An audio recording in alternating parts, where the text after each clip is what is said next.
Good afternoon if you're on the East Coast. Good morning. I believe it's still good morning if you're on the West Coast, and good evening if you're phoning in from Europe. We're so delighted to have you all here today. I'm Judy Samuelson. I run the Business and Society program of the Aspen Institute, and it is my great pleasure to welcome our two guests, Darren Walker and James Stewart, who will be in conversation about this moment that we're landed in again as we continue the conversation about the consequences of Milton Friedman's article, which he penned in the New York Times exactly 50 years ago this last Sunday. Some of you probably saw a lot of the press about it and the New York Times' own restatement or revision, not revision, reprising of that article with commentary from observers and people who have closely engaged in this question about the role of corporations in society. It was a year ago, the Business Roundtable essentially retracted that Milton Friedman statement. And one of our guests today is Darren Walker, the president of the Ford Foundation, who was able to bring an outside perspective, or a perspective that's been closely engaged with business over many years. Darren has worked on the defining issues that embrace the role of corporations from the vantage point of the health of communities and building a just and equitable society. And so it is our great pleasure to have him join today. We did a webinar a couple of weeks ago with Josh Bolton on the day that the Business Roundtable statement, the 1-year anniversary of the Business Roundtable statement, which was advancing the idea that stakeholders are the central organizing principle of corporations, not the shareholders, and that the businesses need to be attuned to all of their needs as well. So it was on that day that we launched that seminar and the 1-year anniversary. And you can find that seminar, if you would like to listen to that webinar, you can find it in our chat or find it on the Aspen Institute's YouTube channel. But we decided before we invited Josh, but we want to make sure that we could have an outside perspective as well. I can hardly call Darren really an outsider to business. He certainly worked in the business sector, and the Ford Foundation itself has a very long standing working on these issues. And of course, it was born of a corporation. We always need to remember that the foundings of these private endowments are the creation of wealth. So thank you, Darren, for joining us. I'd also like to welcome, of course, James Stewart. Jim Stewart is a award-winning, Pulitzer Prize-winning journalist of many years and has written deeply on the role of corporations from different vantage points and now writes for the New York Times. And I'm going to turn it over to him in just a second. We welcomed questions from participants in advance, and we have provided those to Jim as he engages in conversation with Darren. And have helped us essentially prepare for this seminar. I can't think of a better team to unpack these questions about corporations in society today. So with that, Jim, let me turn it over to you. Well, thanks. It's great to be with you. And I think it's a subject of vital, ongoing, current interest and importance, and one that has been important now for several decades. I was alive in 1970, but I was too young to be paying much attention to what Milton Friedman had to say at the time. But of course, I've gone back to read it and think about it. And one of the questions that somebody submitted was to talk a little bit about Milton Friedman's legacy stemming from this very influential New York Times Magazine article. And I'm sure no one would be more astonished than Milton Friedman himself, were he alive today, to see the lengths to which some of his principles have been taken over the ensuing decades. But I think it's worth remembering a little bit about the world that he was writing in back in 1970 and the role that the corporation played at the time. And he was essentially making, a couple of points. One, which is that the primary goal of a corporation is to make profits, and that the corporation is owned by the shareholders, which are, as far as they go, quite true, but became sort of radical ideas as they were eventually implemented, which we'll talk about more later. But when he was making those points, I think one thing he was trying to point to is that many corporations had lost sight completely of those fundamental principles. And I guess there's probably no better place to start, Darren, than Ford itself, and all the major auto companies, which were criticized in the 70s for having turned into these so-called corpocracies, which were really run for the benefit of the executives, first and foremost, the CEOs, and the labor unions. And the consumer was the last thing that anyone thought about. They had this comfortable oligopoly status that had lined their pockets for so many years. And the quality of American autos plunged in the 70s under this. And you couldn't kind of blame anyone. They were, the CEOs at the time were making lavish pension promises and future guarantees to keep the unions happy, knowing that they would be long gone by the time anyone actually had to pay for all of that. And meanwhile, the unions were happy to see the CEOs keep getting these huge salary increases that seemed to have no bearing on the shareholders or the amount of earnings they were making. So it wasn't like Friedman stepped into this like perfect world where corporations were being very sensitive to the needs of consumers, of the communities they lived in, of their employees, and all of this. It was a troubling time in which many American corporations seem to have lost their way. But I just want to mention one company that I wrote about early on. I'm curious what you think about this, Darren. I was a young reporter at the Wall Street Journal. The Allen Bradley Company of Milwaukee was being taken over by Rockwell International. I was assigned to write about it. It's a multi-billion-dollar deal. And Allen Bradley was a tool and die maker. And I kind of rolled my eyes and thought, how am I going to make this interesting? So I flew to Milwaukee. I parachuted in there. In no time at all, I was totally fascinated by Allen Bradley. It was a family-held, closely controlled company. There's a giant clock tower. It's still there in Milwaukee. Old Mr. Bradley lived in the clock tower. He was not married. He had a pet poodle, and he was an insomniac. And he would walk the dog on the factory floor in the middle of the night. He knew every night worker of the Allen Bradley Company by name. Now get this, Allen Bradley had its own symphony orchestra and its own chorus that toured Europe every year. And they gave community concerts for free in Milwaukee. Well, needless to say, when Rockwell stepped in, all of this was gone. No more orchestras, no more concerts, Mr. Bradley, fortunately for him, had already died. And that was the end of that kind of company. But that was, maybe of all the companies I ran into, the one that most closely came, they cared about the employees, they cared about the customers, they put out high quality products, they cared about their communities, and they put a lot of money into supporting all of that quite successfully for many decades. I just wondered, Darren, what do you think of that? Well, I think that, first of all, Jim, you're so kind to do this. Well, thank you. I think the Allen Bradley Company was not an outlier. The Allen Bradley Company was more typical of companies in the 1970s, the kinds of companies that would have picnics for their employees, the kinds of companies that would support the Key Club and the Lions Club and the Future Farmers of America and the Boy Scouts and Girl Scouts in their communities. The kinds of companies like Chase Manhattan that would buy art and have art exhibitions. These companies, in fact, were examples of the kind of stakeholder capitalism. And you're right, there were excesses, and you're right, Friedman spoke to some of those excesses, and he did bring forth his idea, his framework of shareholder capitalism in a very different time. But I will say, my view is that Friedman was the most influential economist of the last half of the 20th century.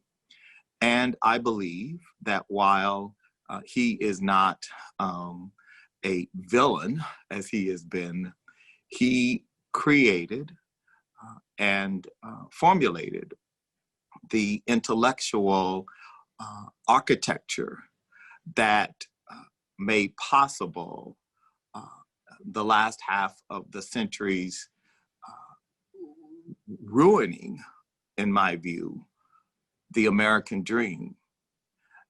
And so I actually do not have much admiration for Friedman beyond his ability to engage in a kind of theological propaganda that, in some ways, if you study propaganda, one of the things about propaganda that those who advance it do is to project.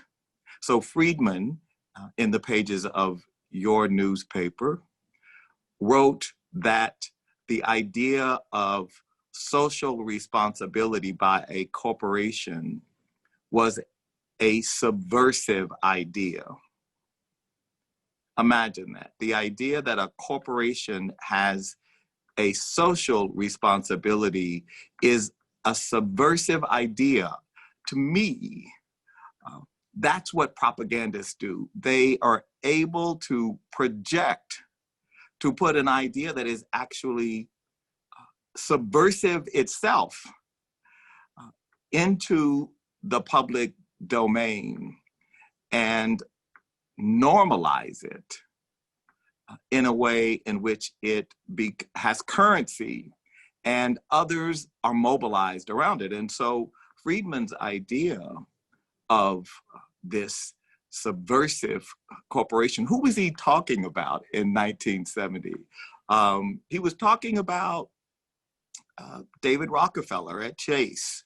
He was talking about Tom Watson at IBM. He was talking about Pete Peterson at Bell and Howell. These men were hardly Bolsheviks.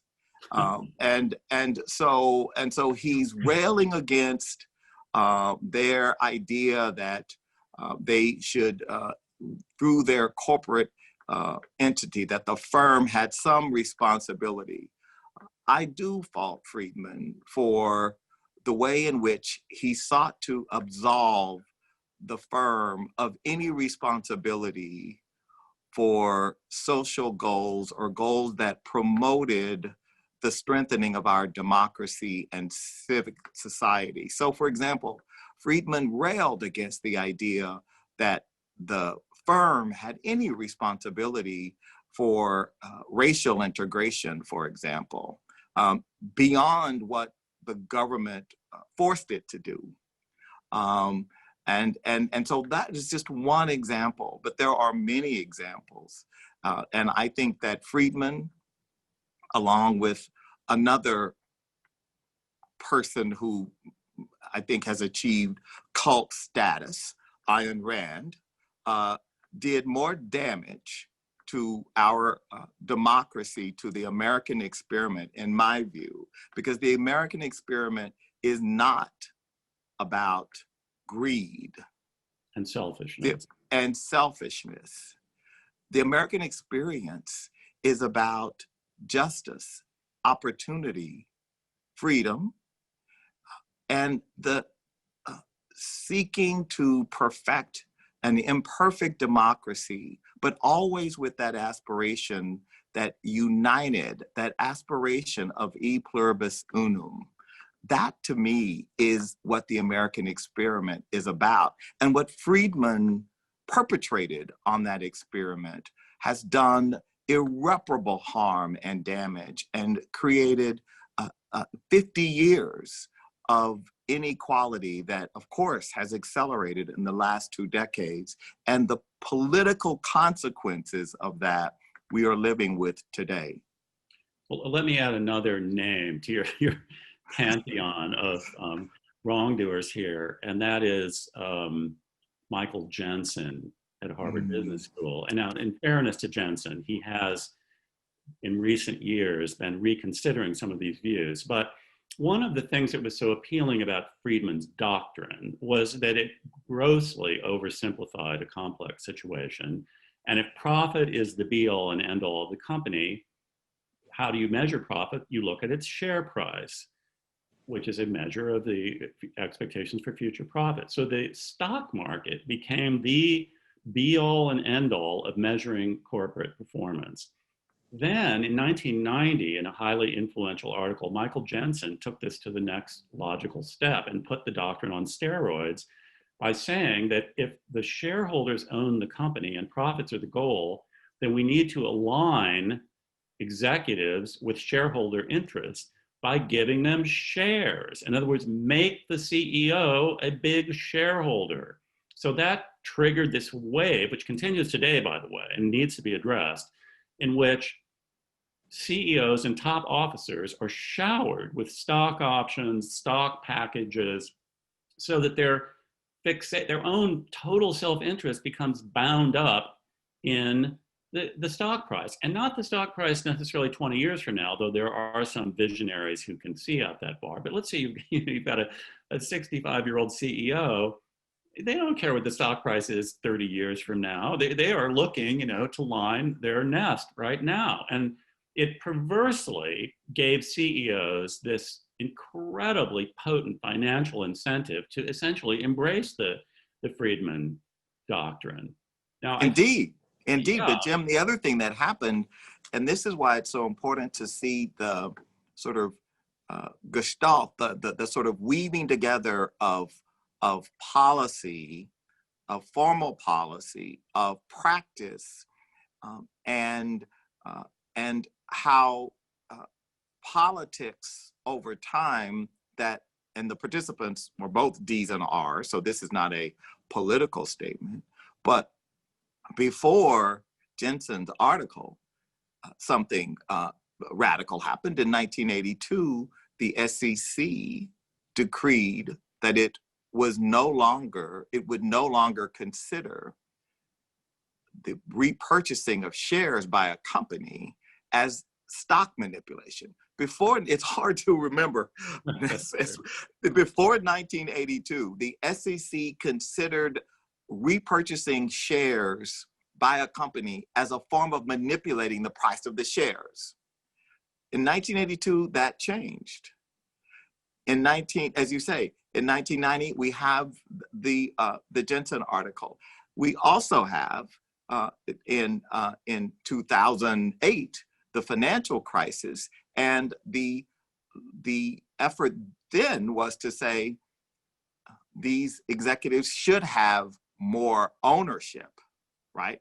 Because if they're going to be taking more risk, they should be taking more ownership. So there was a part of that Financial Reform Act that also incented, right? So we have this web of policies and practices that distort the behavior of the corporation, all towards buying back shares. And as you say, when management then has most of its compensation in the equity of the company, we see how the behavior is all around EPS.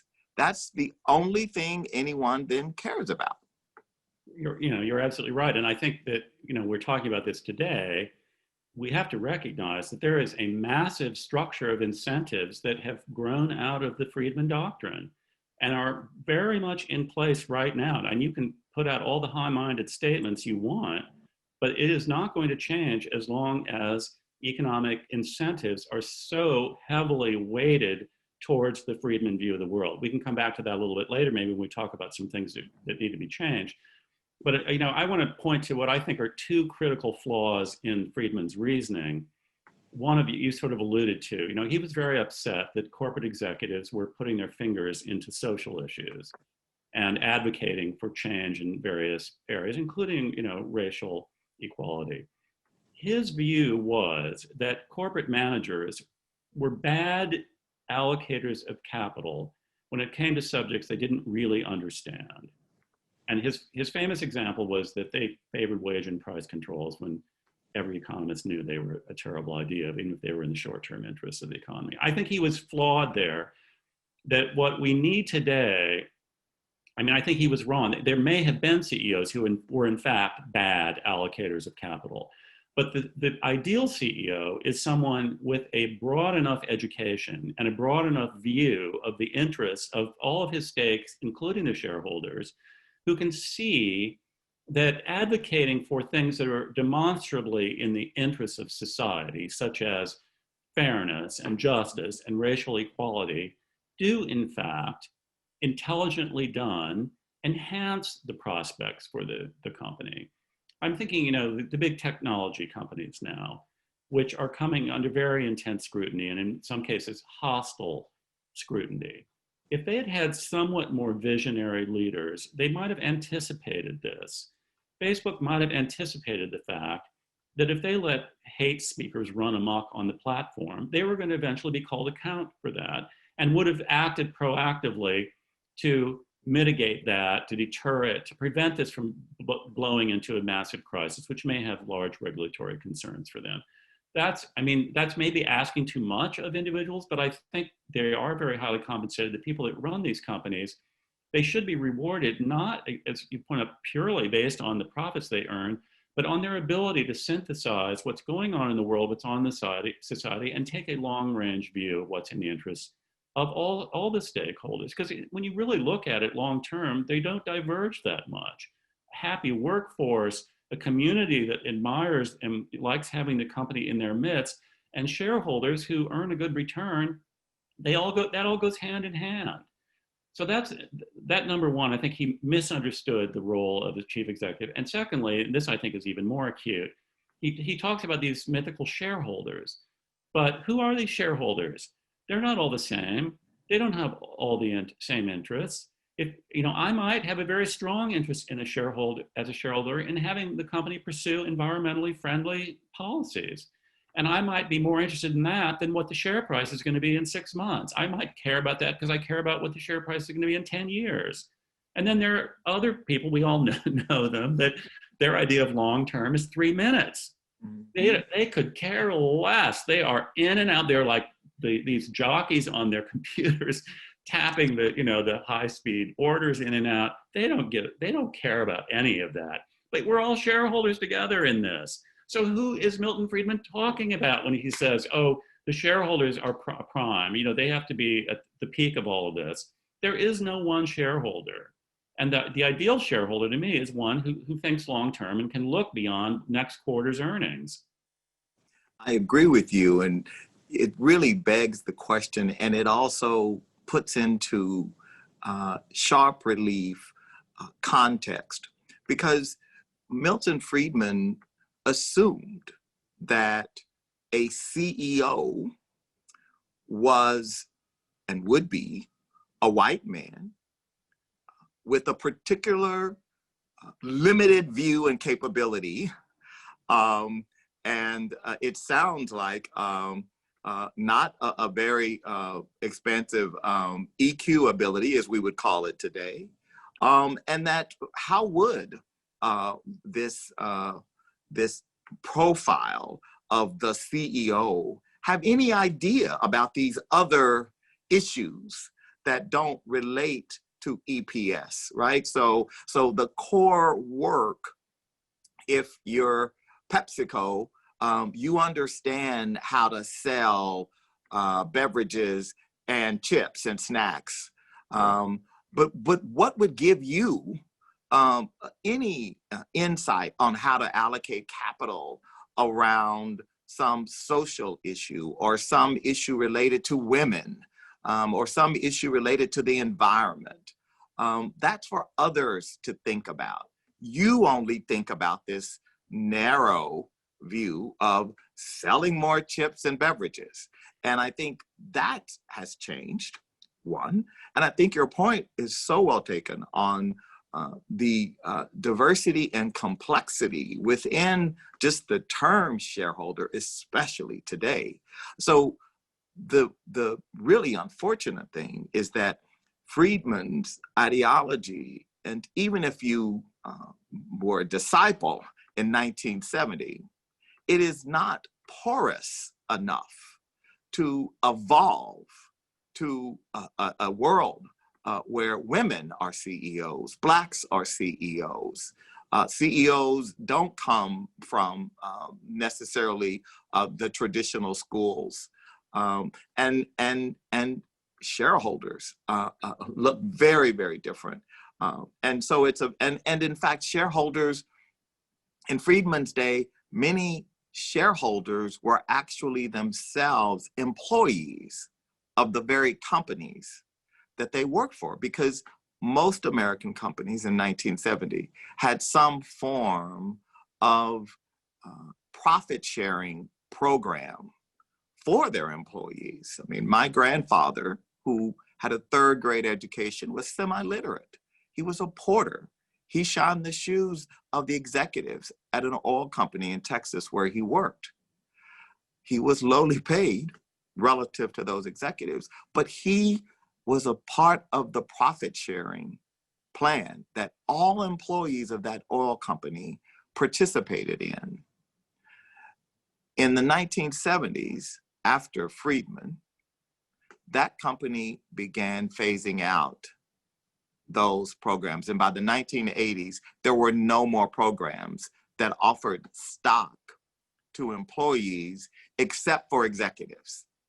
And that is another consequence of this ideology, that the fundamental issues of labor and management and capital allocation were really turned on its head. Well, you know, you bring up there were some questions too about the racism embedded in many American corporations and the lack of diversity in hiring and promotion, which you've just alluded to. And I've studied this, you and I have talked about it. I've studied this now for many, many years. And, you know, it's astonishing how stubbornly resistant to change the upper ranks of American corporations has been. They remain overwhelmingly run by white males. And some of this can be traced back to Friedman, I think, and this rather very narrow view of who should be running these companies, i.e. the person who can maximize short-term returns. A result of that is, for example, one reason there's so few women is that people get promoted by other white males, of course, and people who have bought into the Friedman doctrine, and they look around, and one of the things they measure is, well, how many hours you work. And a lot of the people who get to the top, they work astoundingly long hours. They're in there all the time. And I know some, and I've talked to them. And how do they do that? Well, number one, they have a traditional wife. The wife does everything. They take care of the children. They take care of the schooling. They oversee the feeding. They plan the vacations. They decorate the house. They do everything so that their white male husband does nothing but focus on the job. Now, is that a healthy thing? Is that really who should be promoted? I'm not so sure, but I'm telling you, in a very competitive environment, that is a big factor. Similarly, when I was growing up, my father thought it was essential to play golf. I had to learn how to play golf, because if you didn't play golf at the country club every week with your other, cronies from the business world, you weren't going to get anywhere. Now, I've seen that played out over the years. Now, I'm happy to say I think it's declining, and I have a good time playing golf every now and then, but once a year is fine.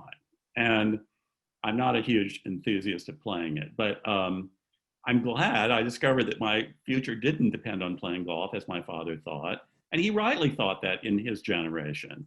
But I've seen many corporate situations where they had these outings, and you do have to play the sports, and you do need to banter with the CEO about what it was like to be on the football team at Ohio State or something. And women and many minorities are just not. They can't play on that field, and nor should they. It has nothing to do really with being an effective leader, especially in a more diverse world like today. So that is still has not changed as nearly as much as it needs to. Well, I think what happens, that is absolutely true, Jim, and I think what we're naming here are the sort of cultural norms and cultural practices, standards, and expectations of what it means to be a good fit, of what it means to be deemed high potential. I mean, these terms that I hear, I'm a director of 3 public company boards. And when you hear management talking about a particular executive who is a high potential executive and wants the board to keep our eye out on him or her, much of what is being said is that some assessment has been made about this individual being potentially able to rise to the CEO's office. But what constitutes that? You're completely right. You know, and for our generation, being able to golf, I'm from Texas, you know, being able to hunt and fish. Hunting, the big These cultural practices and norms, the clubs, the idea of being exclusive, all of this was something that was essential, as your father rightly taught you, essential if you wanted to ascend the corporate ladder. I think today, in fairness, it's not as much about golfing or being in the right club. In fact, I know people who actually worry that they don't want to be in a club that does not allow Jews or Blacks, for example, which executives 30 or 40 years ago didn't care about it. Some of them actually perpetuated those very rules of exclusion. But today, there are things that have replaced that. I mean, I have friends in Silicon Valley who talk about the culture, right? And so the culture is a particular kind of nonchalance, of disdain for the very things we're talking about, clubs and golfing, that seems to exalt coming to the office, if you come at all on a daily basis, and looking as though you just got out of bed and got in your Tesla and came to the office. I mean, and that people say, isn't that cool? Well, you know, I don't want to get out of bed and go directly to the office looking as scruffy. And when I worked on Wall Street, I remember how the casual Fridays was something my white colleagues all took full advantage of as soon as the bank passed the policy. We African-American employees, the few of us there were at UBS at that time, none of us did dress down Friday. First, because we didn't want to be mistaken, because our white colleagues, if they showed up in khakis and a polo, they would be presumed to be professionals working on the trading floor or in the investment bank. If we showed up, we might be mistaken. And I think this is about culture and about how the ways in which the dominant culture and the dominant white male established culture of the East Coast, certainly, that we're familiar with, really set the tone and limited who could be included in the ranks of the executives running America's great companies.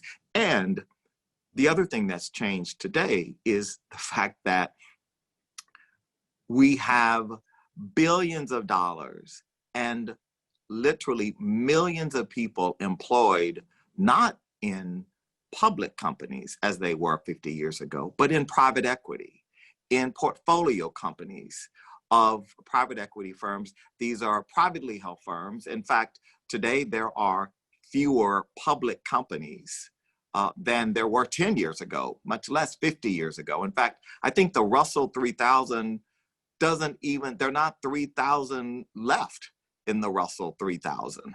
And so how is that sector operating? And and how is it having an influence on the ways in which we think about the role of the firm? Well, that's an excellent question. And I think the short answer is it's not good. The influence is not good. These private equity firms, and I mean, I don't want to generalize about them all. They do vary tremendously, but they go in, they buy a company, they take it private, and their time horizon is 7 or 8 years, and they flip it and they take it public again, or they sell it to somebody else. They are not long-term stakeholders here. They want to get in there, cut costs, boost revenue, increase profits, and sell the thing for the highest price they can. Now, the only way that's going to change, I think, is with their investors, because who are the investors in private equity? Well, we all know who they are. They're big foundations, they're big university endowments, they're big pools of capital, they're CalPERS. And by the way, that's another huge debate that's going on. It really also kind of flows out of the Friedman creed, which is, what is the responsibility of the investor? And there were a couple of questions that people came in and said, well, what can we do as investors? Or how can we have any influence over all of this? And I think the answer is that, investors too have to start, honoring the values that they purport to represent. Now, there was an interesting movement on college campuses over the last 5 to 10 years where they wanted to divest university endowments in fossil fuels. Oh my God, did you see the uproar that went up from university trustees? And I mean, Indeed. And we're talking about these elite liberal schools. I did including your alma mater, that one up in Cambridge, Jim. Yes, and I did a column about Swarthmore. I mean, Swarthmore, the most elite and liberal of these small colleges in the East, and their students were the ones who really kind of were at the genesis of this whole movement. Oh my God, the Swarthmore trustees went crazy. They were furious. And I wrote this column. They were mad at me afterwards, and I said, well, isn't this what you want? Isn't this what you want a Swarthmore student to be doing? To be thinking and to care and to be looking long term and to care about something like the environment, and then to act on all of that. Isn't that exactly the goal of a liberal arts education? No, they didn't want to hear any of that. They were saying, no, our sole goal is to maximize the return on the endowment so we can plow that money back into our institutions. And that's just the variation on the Friedman creed, which is all that matter is profits. I mean, there's some very liberal institutions who are every bit as greedy. Absolutely. Well, and look at the movement, for alpha. I mean, I think so much of this, and my own institution has been one that has benefited from some tremendous managers who have just outperformed year over year. And we're very lucky to be invested in those managers. But we do have to ask ourselves, at what price? And do we as the stewards of this larger thing called our democracy have some culpability to call attention to the contradictions?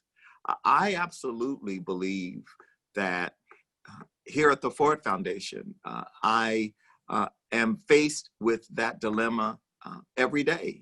The contradictions, the sort of complexity of managing an institution that is fortunate to have a $13 billion endowment that makes possible our work of moving and funding social justice work, racial justice work in the midst of this racial reckoning in this country. But also, how do we ensure that we're not investing in prisons, that we're not investing in private equity that fits the description that you just enumerated, Jim? We worry about that. And fortunately, I have a CIO who is a deeply I think, empathetic and social-minded person, but it is fraught. And I think we all deal with this reality that that this intersection of policy, let's take the policy of our central bank. I mean, let's talk about Jerome Powell and the policy which, on the face of it, has sought to help grow our economy, to improve economic conditions in America. And it's not just Powell, it was Rivlin going all the way back to Reagan, et cetera, Greenspan, and the entire sort of idea there. But what it has really done has accelerated and exacerbated the kind of inequality that intersects. So when you put a policy like basically free money, I mean, what we have now, right? I mean, what we have now, which is basically, you know, the Ford Foundation borrowed, as you know, because you wrote that front page story in the New York Times about our social bond. But we were able to borrow for 50 years at 2.81%, the coupon, which Friedman could never, I mean, repo was probably 2.81 when Friedman was writing. But what that has done, that policy has only exacerbated inequality. So those of us who have assets, you and me, we've got wonderful homes in New York City. We have invested in the market. We have actually benefited inordinately relative to the average working American who, with no profit sharing plans left, in spite of the fact that there's so much talk about the stock market, we know that the stock market is completely decoupled from the economy, from Main Street. And so are we surprised? As I wasn't surprised, I just, you know, opened my 831 statement from Fidelity. I am much better off 6 months into a pandemic than I was in March. And that is a result of a policy, a Fed policy, that basically drives investors to the stock market, because you're certainly not in the debt market going to get any kind of a return. I mean, in fairness to CalPERS and everyone, they have liabilities that they have to align their investments with. And how are you going to pay your teachers' retirements when you're getting 2% on a 30-year bond? How are you going to pay? So, of course, if you're a public teacher's pension fund, your teachers may have a deep social conscience, but they also got to live into retirement. And you have a fiduciary responsibility to ensure that funds are there to pay them into retirement. And you're not going to do that by investing in index funds and, you know, 10-year bonds. Yeah, I mean, that's something that so many people I know are grappling with. I do feel at kind of an individual level, there are some encouraging signs. You know, these so-called the socially responsible investing movement has been gaining some traction. There are quite a few funds out there now that brand themselves as socially responsible. I mean, they have different agendas. Some just don't do fossil fuels, others take a broader approach, but you can find these funds as an individual investor. And my understanding is they've done well. They've done at least as well as the overall market, in some cases better. Yes. I think that's encouraging. Then there are still only a handful, but there are companies where the shareholders don't seem to care about short-term profits. And the biggest example is Amazon. Amazon lost money for 20 years. Astonishingly, the shareholders didn't seem to mind. I mean, they had people in there, I assume, who were taking a long-term view. Now, you can argue about how socially responsible Amazon is, but certainly they are a model of a company that did not put profits first. They may, long-term, that still may be their ultimate orientation. And Netflix is another example that the shareholders have been quite happy to let them lose money or barely make any money quarter after quarter, and the share price keeps soaring. Tesla, third example of that. I mean, I'm not saying they've solved all the problems, but at least there are some indications that with managements who can communicate effectively, then you can break this almost cocaine habit of short-term profits. Disney's very interesting right now because they're trying to pivot to the Netflix model. And one of the questions is, will the Disney shareholders exactly go along with the Netflix price, exactly the earnings exactly rate? Because you're talking about, that's exactly the question, Jim, because the companies you enumerated, the FANGs, the Netflix, I mean, these are all newer companies. Part of the reason they have been given so much run room is because they're early investors. The brilliant guys at places like Sequoia, et cetera, were themselves signaling to the market, we must be patient, right? And so they signal to other investors, and so they were given, as you say, long run ways for profitability. The legacy companies do not have that runway, and you just hit the nail on the head with Disney. Disney's a legacy company, Right? And it wants to transform and be more like Netflix. But will Disney's shareholders, who has a legacy, I mean, I see the difference between those legacy companies and the challenge for them to change and to and that's not because management at these companies don't have a vision for transformation. They have a vision. They know what they need to do to execute on that. Their concern is that while they are doing that, they may hit a bumpy quarter or two or more potentially, and that in that window, some activist is going to come along and say, wow, your stock's pretty cheap right now, or it's trading at a PE that's not where your industry peers are, and therefore I'm going to, there is just so much vulnerability for that CEO. I mean, I think Disney I'm sure you probably will have your next book on this, but it is, to me, one of the critical questions. Well, let me bring up another point. It's related to this, but it's also another area where I think Milton Friedman went totally off the rails.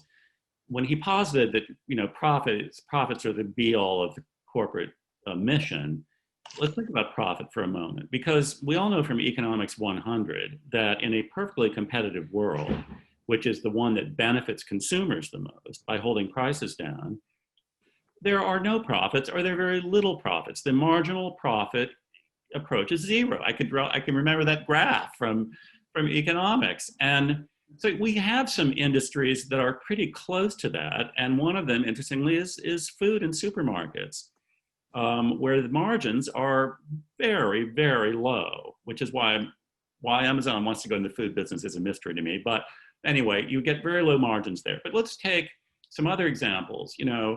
Take Google, or the Google profit margin. I didn't look at it today, but it hovers in the 40 to 50% range, and it has for years. Now, Milton Friedman, I guess, would love that, but is that because of the brilliance of the managers of Google?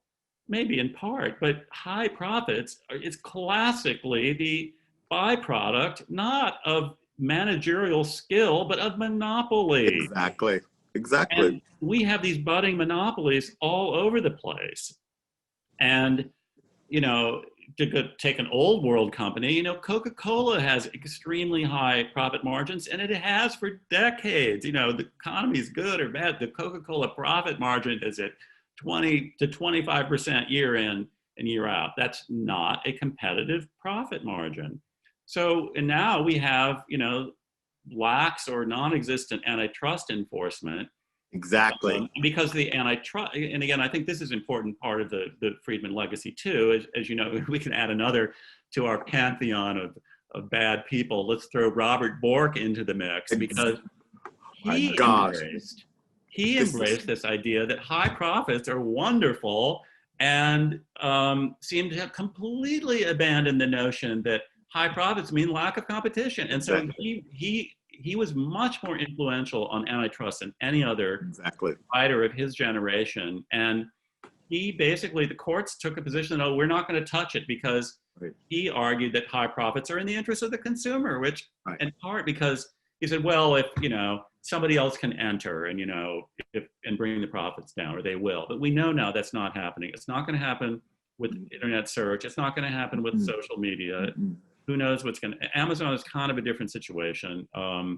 But we have Jim, this is why we have to, you as a Harvard Law graduate, you know, this is why we have to have a conversation about a new antitrust regime, a new antitrust paradigm, because Friedman was about competition.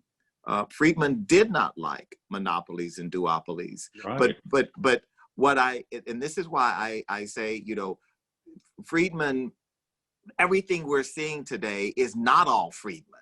And so in fairness, because you're absolutely right, what happened to antitrust and the evisceration of our framework of understanding was the courts, and Bork especially, and then of course Bork was at Justice, but at the Justice Department. But the larger issue is that Friedman provided this architecture, and he put the frame up, and then all of these other entities, institutions, political parties started nailing their piece and hanging it on that apparatus, and putting the kind of intellectual rationale for it on Friedman. And so in fairness to Friedman, you know, in the piece, there were a couple of people in the piece that your colleague Andrew Ross Sorkin edited on Sunday that I wrote for. There were a couple of other people who basically said everything that is wrong, he did personally. I mean, you know, Friedman, it's just that he provided the architecture, and that is the harm that he did. And I also have to say, coming back to where we started with the other Pantheon member, Ayn Rand, and what she did for I think, diminishing the idea of community, the idea of a collective endeavor that we have as a society. I mean, any woman who would say with no regret that altruism is a disease, the fact that this is a woman who is admired and who is, you know, the sort of deity of so many of our business leaders and our political leaders. So you put that also with Friedman, right? I mean, there are just a number of things that converge in terms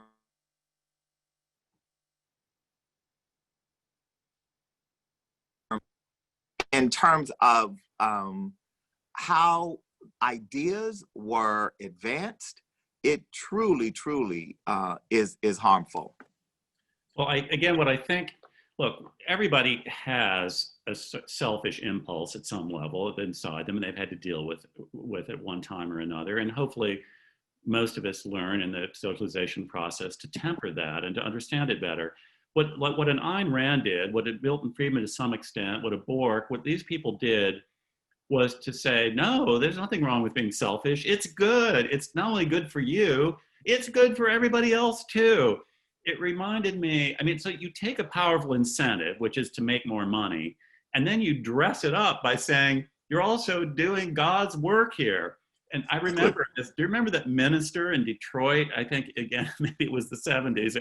He had a brief moment of great fame, but his whole, he would preach that God wants you to be rich. Yes, God wants that? you to drive around in a Rolls Royce. Yes, or a giant Cadillac. And absolutely. And they flocked there because people did want to be rich, but they felt kind of bad about it. Except he said, no, God wants That's that right. for you. This was the gospel of prosperity.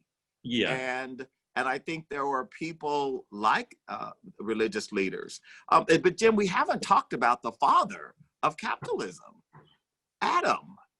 And of course, he who so many people also use as the sort of disciple.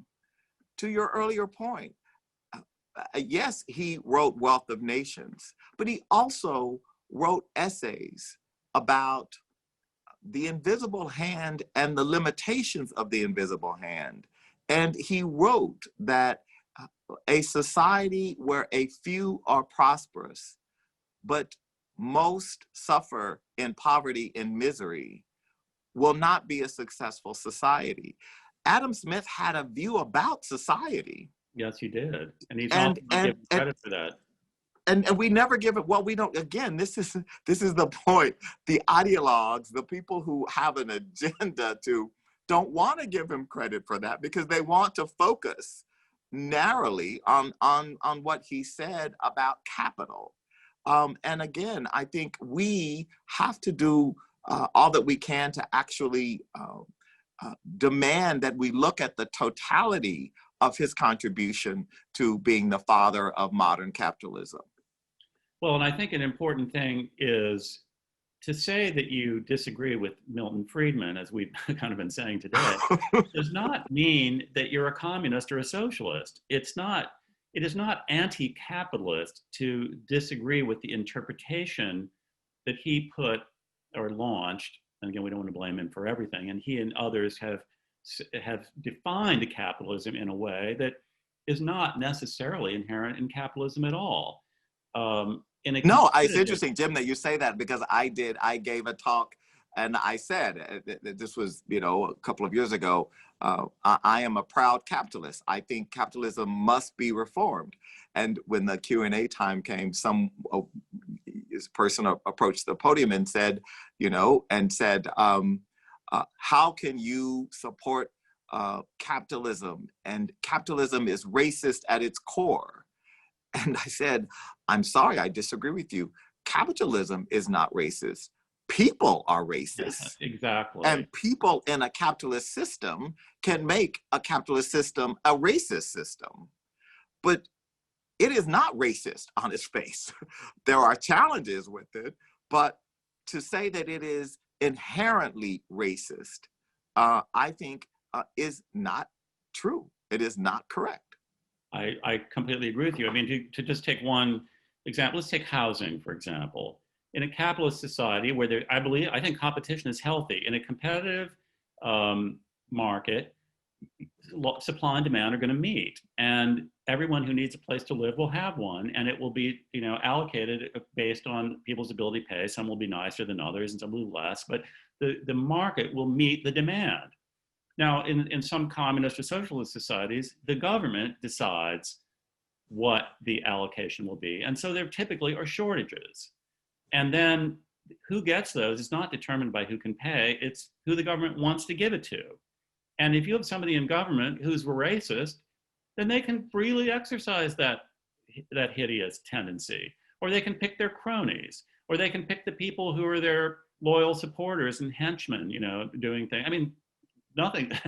I will say this for Ayn Rand, she came from communist Russia and she saw it at its worst. She saw the managed economy at its worst. She did. But the problem was, and this again is why context mattered, Rand came from a Russian context and hoisted onto the American context her ideology, which the idea of the collective, right? I mean, she hated the idea of the collective because of what she saw, right? What you just described, the cronyism, the ways in which people were favored by, but she did not incorporate into her thinking the US historical reality. And so for her, as she did, to say that Native Americans were savages and they deserved to basically be run out of their country because they had a collective form of government, right? So her critique of Native Americans and her lack of any empathy for them was based on an idea that because they indigenously had defined governance in a collective way, offended her deeply, and therefore they were savages who deserved to have experienced a genocide at the hands of the settlers and the Americans. I see that Judy Samuelson is back with us. Oh my gosh, is our hour over? Oh no, we're just warming up here, Darren. We'll have to do this another time. I think Judy's gonna kick us off. I think she is saying she wants to have people come back, and in order for people to come back, we have to stop and let her. I want to come back to this dinner party many times. This was way too much fun for me. So I don't, Jim, if you have a last word, I welcome it now. And I've got a couple things I want to just clue people in on. Well, I just want to say that I think there are things that can be done and that people who care about this can make their voices heard. We've hinted at some of it, but nobody, including Adam Smith, ever thought that pure market capitalism was the answer. We are a democracy. We have a government. We need an intelligent interplay between the forces of the market and the forces of our elected leaders to create a as just and fair a society as we possibly can. Darren, I assume you agree with that. Well said, Mr. Stewart. We know why you won the Pulitzer Prize. So it leaves for me to thank both of you. I think what you landed on the very beginning, the American experiment is still unfolding here. And if there's anything I think we'd all agree with, it's that the role of corporations and how they make decisions is so central to our ability to sustain not only capitalism, but democracy. And so we thank you both for being a part of this. You touched on something at the beginning, executive pay, which is a passion of ours. And I just want to let you know that tomorrow we land something that we've been working on for years. It's come out of Aspen Dialogue. It's called the Aspen Principles, the Modern Principles for Sensible and Effective Pay. And I invite you both to take a look at it. Darren, in your role as a board member, Jim is in your role as a steward of capitalism from where you sit. And at the end of the month, we'll be releasing our Ideas Worth Teaching Awards, which are kind of something that the Ford Foundation has supported for many years, which is the importance of MBA and business schools to be raising these questions in the classrooms. I just wanted to signal that as we close out today, and to thank you both very much for being with us. This was an exhaustingly incredible conversation to be a part of, in the sense of the range of things that you touched on, how we got here, the conundrum, the challenges, the culture of business and markets, and the things that we need to continue to work on in order to move forward. And I can't tell you how grateful I am to have been able to listen to this conversation. It was really exceptional. So thank you both. And thank you to all of you who have supported this program. And thank you all for joining us today. And please watch this space for more work of this kind.